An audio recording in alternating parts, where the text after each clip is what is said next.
Siren eye makeup के मतलब है अमेरिका में बहुत पॉपुलर ड्रामा रिलीज हो रही है साइरेन जो कोई समुद्री अप्सरा के ऊपर रही है। वो जो है ना बहुत शार्प कॉन्फिडेंस रहते ते नाम से वो साइरेन बहुत ज्यादा पॉपुलर हो गई है।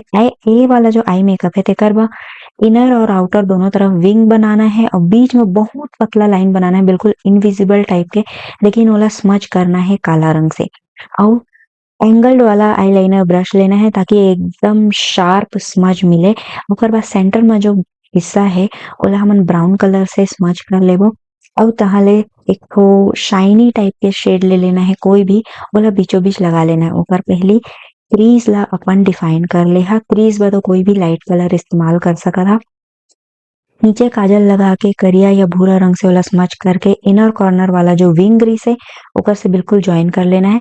मस्कारा लगा के अपन आई मेकअप कंप्लीट कर सका था। वे हो गए हमार साइरेन आई मेकअप।